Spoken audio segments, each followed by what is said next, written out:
Então, estamos aqui para mais um episódio sobre filosofia e vida. E essa semana eu vi uma notícia que é antiga, não é nova, né? Não é de hoje, mas que me chamou a atenção.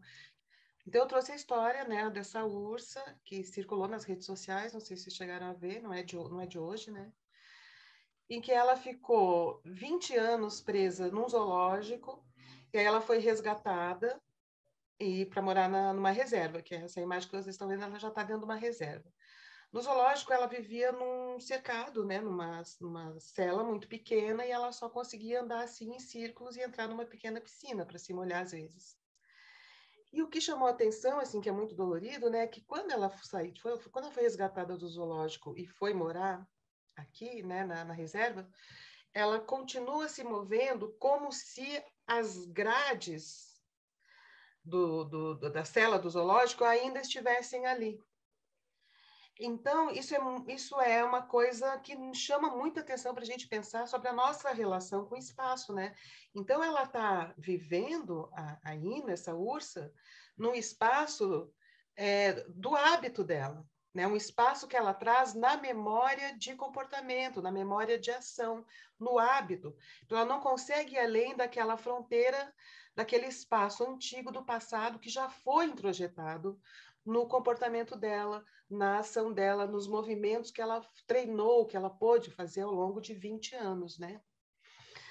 E, bom, esperamos que ela um dia entenda que a cerca não existe mais, né? Que ela pode sair desse cercadinho que hoje é um cercadinho no hábito e na imagem, possivelmente numa imagem mental que ela tem de espaço, né? Essa aqui é uma história muito triste, a gente fica torcendo para que a ursa entenda que essa cerca é imaginária, né?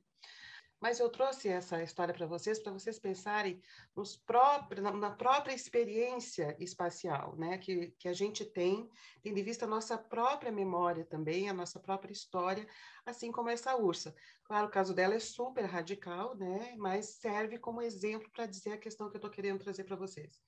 Vocês já pensaram assim, em qual posição, em qual lugar que você foi colocado ao longo da sua vida por muito tempo? Em que lugar que você foi colocado nas relações mais importantes que você teve?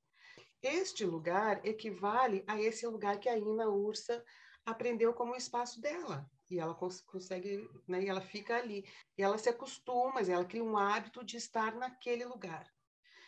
E ela não entende que ela pode dar um passo a mais, porque está introjetado aquele lugar para o qual ela foi treinada durante muito tempo. Então, eu queria colocar essa questão para vocês, né? Quando a gente fala assim, cansei de andar em círculos, na minha vida eu não consigo sair do lugar, o quanto isso diz, de fato, de uma experiência sensório-motora, né? De uma experiência espacial que tem a ver com algo concreto mesmo no nosso corpo, no nosso comportamento, nos nossos costumes, que tem a ver de fato com o lugar em que a gente foi colocado, o que a gente cultivou e com o qual a gente aprendeu a lidar de uma certa forma.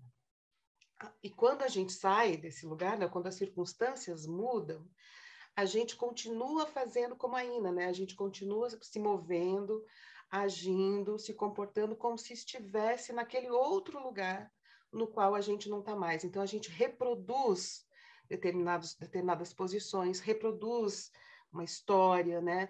E projeta no outro aquilo que você viveu antes. Então, por exemplo, a Ina, ela está vendo na reserva o zoológico.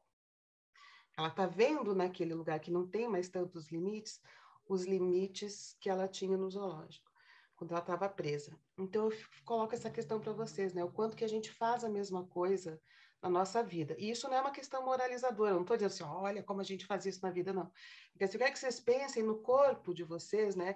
Nas disposições corporais, no modo como você se coloca, se dispõe na relação com o outro, o quanto que a gente pode estar. Na verdade, a gente está repetindo muita coisa, porque é assim que a gente aprende a lidar, que o nosso corpo aprende a lidar com o ambiente, né? Mas o quanto que a gente pode, às vezes, dar uma deslocada, dar um passo para o lado, conseguir ver o que há de novo nas novas relações que estão aparecendo na nossa vida, né? Essas novas relações são pessoais, sociais, políticas, afetivas, emocionais, enfim. que podem estar aí à nossa volta enquanto a gente, né, disponíveis à nossa volta, enquanto a gente ainda acha que está lá preso no zoológico, né, lidando com uma grade, com uma cerca imaginária. E essa cerca está nos nossos hábitos, no nosso corpo, no modo como a gente se habituou a fazer e a se dispor na relação com o outro.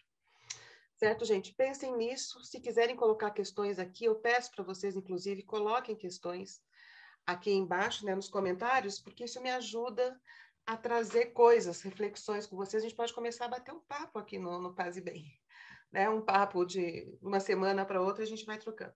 Quero agradecer a Leila, que já fez comentários importantes, interessantes, gerou um vídeo aqui. Se quiserem mais informações sobre esse conteúdo, né, que eu estou passando para vocês, visite, põe na barra do Google, escoladatenda.com. E a gente está fazendo um ciclo sobre fofoca no canal Filosofia em Movimento e vamos fazer uma oficina sobre fofoca, fofoca na própria vida, né? O efeito que a fofoca tem nas nossas vidas, né? Modulando também, como zoológico, os nossos afetos, nosso comportamento, as nossas disposições, os nossos medos e o nosso desejo, às vezes, de resposta, né? Então, se liguem lá no canal Filosofia em Movimento, dia 18 desse mês agora, né? Vai ter essa oficina sobre fofoca com um grupo de poucas pessoas, pouquíssimas pessoas. Eu quero poucas pessoas para a gente poder falar disso com tranquilidade, tá bem? Para contato comigo, para saber mais sobre os nossos trabalhos, né, teóricos e práticos, manda uma mensagem para contato.fernandacarlosborges@gmail.com. E para pensar também um pouco sobre essa questão da espacialidade na cultura, no comportamento e no dia a dia, aqui no Brasil, né? Leiam esse livro, A Filosofia do Jeito, sobre o modo brasileiro de pensar com o corpo. Para começar a nossa troca, tá bem? Então, até semana que vem, gente. Um beijo.